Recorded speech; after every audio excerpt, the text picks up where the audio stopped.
Yesterday marked 50 years since the Yom Kippur War, when Egypt and Syria surprised Israel with a brutal attack. In the nearly 3-week war that followed, 2,500 Israeli soldiers were killed and at least 7,000 wounded.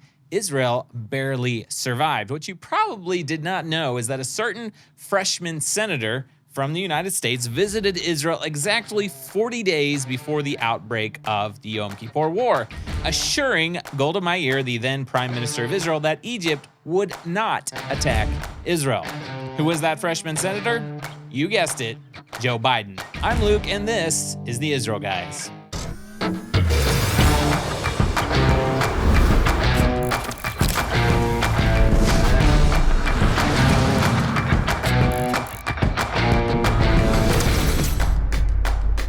Hello and welcome to the Israel Guys, where we believe that in a world of anti-Israel propaganda and Jew hatred, you should have a direct connection to the land and people of Israel. Check out this video, guys. Hello. So there's just a little bit of what they call Pallywood, I think, where Palestinians do lots of acting here just for the camera. Occasionally, after they call cut, the camera keeps rolling and it makes it out to the world. So there you go. That was on the Gaza Strip border. Obviously, a guy pretending like he was injured from Israeli fire or shrapnel or being shot or something. And when he thought the cameras had stopped rolling after the director called cut, he jumped up and ran off. Guys, make sure to subscribe, hit that notification bell, and let me know down in the comments below if you are a new viewer or subscriber of the Israel Guys. You can watch, listen, read at theisraelguys.com, connect with us on lots of different platforms and channels. You might be wondering, where in the world were we all last week? Because we only put out one video on Friday. We were out filming. So typically when you don't see us in the studio on a daily basis, it means we're working on lots of other projects all over Israel, specifically Jerusalem, Judea, and Samaria. We were working on a very exciting new series of videos in partnership with several other organizations. Can't talk much more about that, but stay tuned. Lots more to come. We will be here the rest of this week. Next week is the Feast of Tabernacles, also known as Sukkot in the land of Israel. It's an amazing, incredible holiday period. Nobody's working, so there will not be much content coming out from the Israel Guys. But if you follow us on social media and if you join our WhatsApp channel, link in the description below, you can keep up with hopefully a few videos and photos, maybe some from Jerusalem, maybe some from celebrating the feast here in Israel. So make sure to follow us on social media and join our WhatsApp group if you would like to keep up with our updates from Israel. So yesterday was Yom Kippur, which is also known as the Day of Atonement. It's the one of the holiest days on the Jewish calendar and the Jewish faith out of the year, and also one of those joyous times, but it's a day when Jewish people fast food and water and pray for about 25 hours. It's a very solemn day, but what I want to talk about is that yesterday was the 50th anniversary of the Yom Kippur War. So just a quick recap. By the way, there's a surprise in this story, okay? Something that was just shocking, but at the same time, not shocking. So a quick recap of the Yom Kippur War is one of the bloodiest and most violent in Israel's history because 2,500 Israeli soldiers were killed, and some reports say 7,000, some say 9,000 Israelis were injured. But it was a crazy war. Caught Israel by surprise in some ways, but even historians and experts are still trying to figure out what was going on because Israel did have intelligence that Egypt wanted to attack them. But at the end of the day, two things. One, they basically decided not to believe it, that Egypt wanted to attack them. And two, they were scared. They had basically been warned by the United States not to attack first, because if they did, the United States was threatening not to help them. So ultimately, Golda Meir, the Prime Minister of Israel, and her defense minister decided not to preemptively strike Egypt like they did in the 1967 war, and they paid a very heavy price for it because on Yom Kippur, when everybody in Israel was fasting and praying, Egypt and Syria ultimately attacked Israel brutally, overran Israel for several days before Israel could finally turn things around. After things had started turning around and Israel started kind of trying to get on top again, then the United States stepped in, help them with an airlift. But there is some interesting information that came out, and Israel's Channel 13, a journalist from Channel 13, Nadav Eyal, he published a recently unclassified piece of material, basically the notes from a meeting that a freshman senator from the United States, known as Senator Joe Biden, I think it was his first trip to Israel, maybe. Obviously, if you listen to President Biden today, you get various accounts of what he did in his early days as a senator. And we'll talk about that in just a second, because his version of what happened in his meeting with Prime Minister Golda Meir is quite different from this classified information that just came out.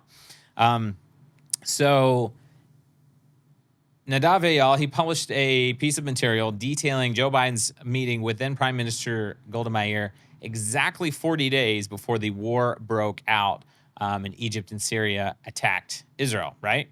So in this meeting, which was documented by an Israeli official, Golda Meir detailed to Biden that Israel was really concerned about an attack by Egypt, because even several years before, Egypt had declared that they were planning to take back the territory, meaning the Sinai Peninsula, that Israel had regained during the 1967 war, that they were building up their forces. Egypt was getting Soviet arms and missiles and building up their military, and that they were planning to attack Israel and take back to their territory. Golda Meir and her cabinet were getting intelligence from the Mossad, from the military intelligence officials, that Egypt was going to attack them. So she's telling Senator Joe Biden, that they're very concerned about an attack by Egypt. And then Joe Biden proceeds to tell her that Israel has absolutely nothing to worry about. Why? Because he had just come from a meeting he had just come from Egypt, and their government had obviously told him that they were not planning to attack Israel, and that they had basically bowed to, quote, Israel's military superiority. Introducing the Israel Bible Book of Psalms Pray Like David edition. Imagine this, a book of Psalms in Hebrew and English, complete with a verse-by-verse English transliteration. Over 30,000 Hebrew words made accessible for you to read and say. You'll be able to read, pronounce, and understand every Hebrew word from the Book of Psalms. For a limited time, our friends at Israel 365 are offering an exclusive discount to viewers of the Israel Guys. Just use the code TheIsraelGuys at checkout and get the Israel Bible Book of Psalms for only $24.99, nearly 40% off the retail price. Dive into the Psalms, walk in the footsteps of King David, and pray with renewed passion and understanding. With the Israel Bible Book of Psalms, get ready to pray like never before. Click the link down in the description below and be sure to use the Israel Guys promo code for 40% off your purchase. So Nadav Eyal, the journalist for Israel's Channel 13, I'm going to read a couple excerpts from this recently published material. He said, quote, I published this evening a classified memo documenting the meeting made by a senior Israeli official present in the room with Golda Meir and Joe Biden. A fascinating meeting. Biden came from Egypt some 40 days before Sadat, the Egyptian prime minister, ordered a surprise attack that would become the Yom Kippur War. He tells the Israeli prime minister that all the officials he met in Cairo assured him that they accept, quote, Israel's military superiority. Of course, they lied, and according to Eyal, not Biden's fault. Israel was misled by their own intelligence community. That's also true. A couple other excerpts. So I want to talk about that. And then we'll get to a couple other things Joe Biden said at that same time. So, big question is, was it Joe Biden's fault? Was he telling the truth? Did he actually think that Egypt would not attack Israel? Well, you guys can tell me what you think down in the comments below. But I want to talk about a couple of other things Biden said that may influence what you think about his position towards Israel at that time and also today.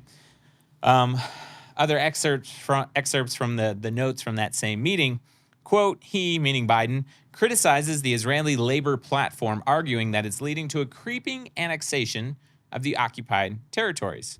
Considering Israel's military dominance, Biden suggests it will initiate a first step for peace by unilateral withdrawals. This will be done from areas with no strategic importance, not the Golan Heights. Golda rejects Biden's comments on the labor platform, rejects his offers of unilateral withdrawal, and continues to argue that Israel can make no major mistakes considering the situation of the Jewish people after the Holocaust. So not only is Biden calling Israel's settlement of Judea and Samaria as the occupied territories and the occupation in the West Bank, right? But he's also calling it a creeping annexation of the occupied territories, meaning Jewish settlement in Judea and Samaria in 1973. This is very, very early on with very little Jewish settlement in Judea and Samaria up to this point. He's calling it creeping annexation, and he's suggesting, why don't you just withdraw from areas that are not of strategic importance, as if any of Judea and Samaria is not of strategic importance. If you guys know anything about geography and history, you know parts of Israel would be 9 miles wide if Israel gave up Judea and Samaria to make a Palestinian state. He also basically accuses Golda Meir's Labor Party of being too pro, settlement in Israel's heartland, right? So, knowing that's Biden's position 40 days before the Yom Kippur War breaks out, and that not only is he assuring Golda Meir that he believes the Egyptians and that they're definitely not going to attack Israel, but then he goes on to pressure Israel to move towards basically a Palestinian state, more or less, right? Give up areas of Israel that are not supposedly of strategic importance, and that he calls Israel's settlement in Judea and Samaria creeping annexation of the occupied territories. What do you think really happened? And you can let me know what you think down in the comments below, because what happened 40 days later? Egyptian and Syrian forces, to the tune of a 1 million man army, attacks Israel.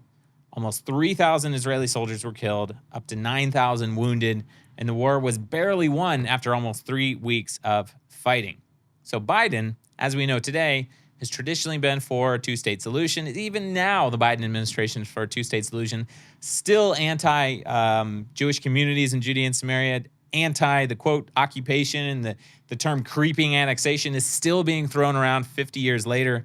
What's interesting, though, is that if you look back of Joe Biden retelling that same meeting 50 years ago with Golda Meir, he says a very different story. He says, quote, I was saying to her and Rabin that I thought they were getting ready to attack again. And everyone, including my military and the Israeli military, thought I was crazy. So in Joe Biden's version of events, he actually tried to warn Israel about the impending attack from Egypt. He claims that he shared his concerns with Golda Meir and the ambassador, then ambassador, later Prime Minister Yitzhak Rabin. He says, I thought that Egypt, were getting ready to attack again. And he says, everybody thought I was crazy.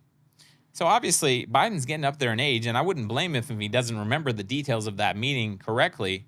But he is the president of the United States, and there are history books to detail exactly what happened. So if I were him, I wouldn't be retelling his version of history that actually did not happen. So what do you guys think? Is Joe Biden to blame at all for the 1973 Yom Kippur War? I wouldn't exactly put all the blame on him, because there is history detailing that Israeli intelligence knew something was going on. But also we know that the United States pressured Israel not to attack Egypt first, which probably led to many, many thousands, hundreds, if not thousands, of Jewish soldiers dying before Israel could flip the tables and ultimately win a defensive war. So what's the conclusion? What's happening today? Joe Biden, Netanyahu, they just met on the sidelines of the United Nations summit in the last few days. You can tell the United States is still snubbing Israel because 3 years into Biden's term, there's been no official invitation to the White House. Biden was finally able to manage meeting Netanyahu on the sidelines of the UN summit, right?